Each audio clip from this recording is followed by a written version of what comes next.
Hi, this is Pastor Gary Ellis of the Sanctuary Church in Davenport, Iowa. In the next few minutes, I'd like to summarize a teaching I recently gave on the subject of forgiveness. But it may not be what you expect because what I taught was entitled Forgiveness Misunderstood. The thought is based around two basic themes. Number one, misplaced motives, and number two, misplaced self-confidence. In a world that is fractured by offenses and resentments and injuries, the teachings of Scripture point to the absolute necessity of forgiveness to bring about reconciliation and healing. You know that, I know that. That's self-evident. Forgiveness is key to spiritual life itself. It's the cornerstone upon which the gospel of Jesus Christ is based. A debt has to be canceled because mankind cannot pay its enormity. Forgiveness is vital to life in general. But what this teaching deals with is forgiveness as it relates to your interpersonal relationships, rather than about your connection with God specifically. People struggle with the issue of forgiving wrongs done, sometimes for years without satisfactory remedy. So what's up? What's wrong? It's not with the principle of forgiving. Let me suggest two primary areas in this summary where I believe the power of forgiveness has driven into the ditch in far too many people's experiences. First of all, it's about misplaced motives. In other words, it hasn't worked because of misplaced motives. The motive behind forgiving an offender is very often offered with the motive and hope that that will cause the pain to stop, your pain to stop. In other words, it's a self-directing motive rather than a self-giving motive. Let me say that again.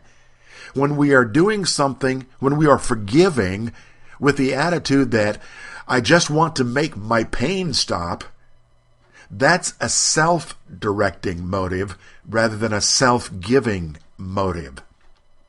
Forgiveness is actually not a pain reliever.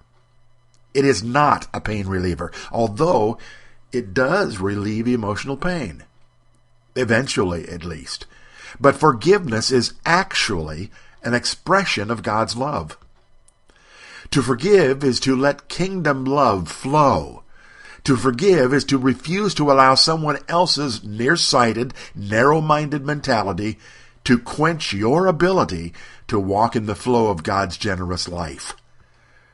To forgive is to let undeserved love be experienced by the offender. To forgive is to allow God to touch the offender with His goodness. To forgive is to say, I will cooperate with God on this matter. I will allow God to use me as a minister of reconciliation and peace. To forgive is to grow in God. To not forgive is to allow the flesh to dominate your life and all of the pain that brings with it.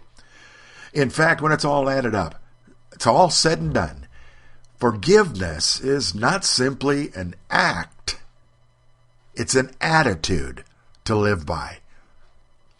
Then, the second misunderstanding on the issue of forgiving and forgiveness is regarding the power source.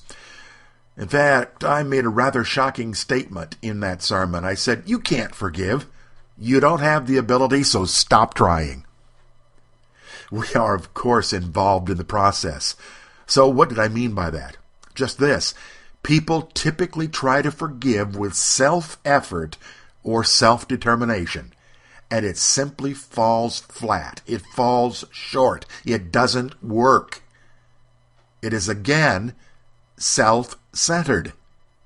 Whenever you are looking and relying upon your own ability to do something, that's self-centered reliance. So what's the solution? Well, let me answer with this true story. It's about Corrie ten Boom. She's a Jewish lady who suffered in a German concentration camp, and she was speaking at a meeting many years after her release. At the close of the meeting, a man she recognized approached her. Well, he had been one of the vicious sergeants in the camp where she had been interned and her sister had been interned and many other people. As he approached her at this meeting, he thrust out his hand, not recognizing her. She recognized him. Now she was in a dilemma. She had a Christian witness to maintain, but old hatred reemerged. She absolutely froze with the man's hand hanging unmet in midair. She felt like she was paralyzed. So she said to the Lord, Lord, I can't. I cannot shake his hand because I cannot forgive him for what he put us through. But, Lord, you can. I can't, but you can. So I'm going to ask you to forgive him. I will take his hand, but you will have to forgive him. Then, as she slowly raised her hand with really her heart that was still feeling like it's as cold as ice, and as she placed it in the German sergeant's hand, she says that what she described as a stroke of electricity went up and down her arm, and she suddenly felt the bitterness begin disappearing. She felt the heart of forgiveness. She felt God's heart. She felt what he felt for her former captor rather. Important story that illustrates what I'm talking about here. Corrie ten Boom wasn't deciding, all right, I'm just going to put on a good Christian face. I'm just going to put on a good Christian witness and fake it. No, she was humbling herself and she was honest before the Lord. And she said, I can't. I have no emotion to. I can't do it just out of obedience. But Lord, I know you in me can. And so I'm going to ask you to forgive him. She realized at the time, because God put it in her heart, you by faith go ahead and raise your hand and put it in his. And as she did that, she still felt as cold as ice. But once she did that, believing that God's power would be the one that would have to forgive him, suddenly there was a spiritual energy, a transaction, and forgiveness took place, because it was not the forgiveness that came out of self-determination, but it was the forgiveness that came out of the heart of God. You see, Jesus revealed the same principle on the cross, an excruciating physical torture and emotional trauma of abandonment.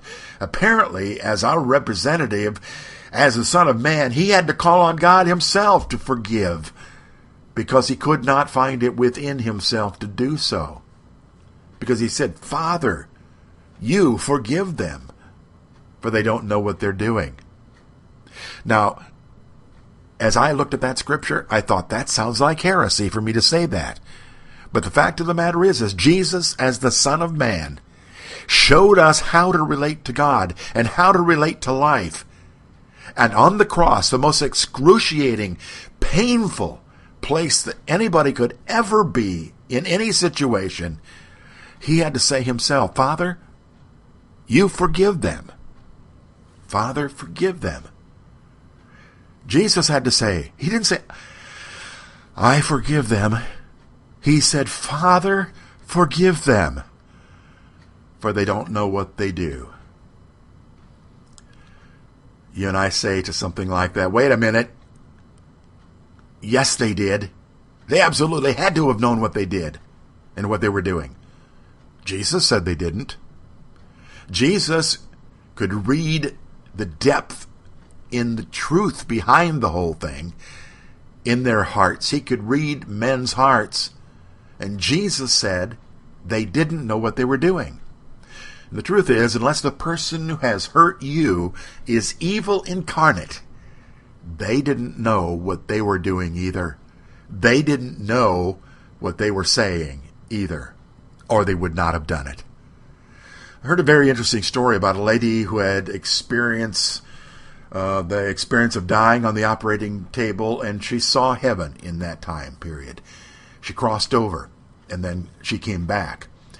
Later, she said that she viewed a man that had grievously hurt her years before, but in heaven, the laws of time had changed, and she saw him doing it to her again, but at the same time as she was watching him, kind of like going back in time, watching this original event take place, she also saw everything in his life that led up to that moment.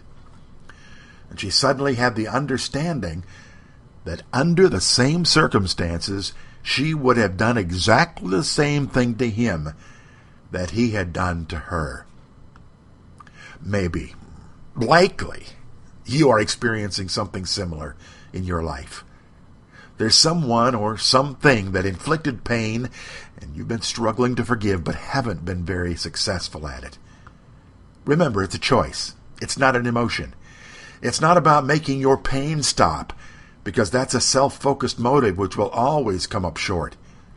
It's about God's love being allowed to flow and refusing to allow God's love to be tarnished by your refusing to let his love flow to the undeserving. And remember, you can't forgive in your own strength, so stop trying. Jesus' example on the cross even shows us that. It's about being honest with God and admitting that you don't have it in you to do so, but that you ask him to forgive through you and allow him to show you a way to do your part in the process, like Corrie ten Boom. Well, that's it. Forgiveness misunderstood. May this teaching, may this summary of that teaching help set your mind in a different place and help you set your heart in a different place to allow the forgiveness to flow and kingdom love to flourish in all the circumstances in your life. And may it then bring the healing that you had been longing for anyway as a byproduct. God bless you.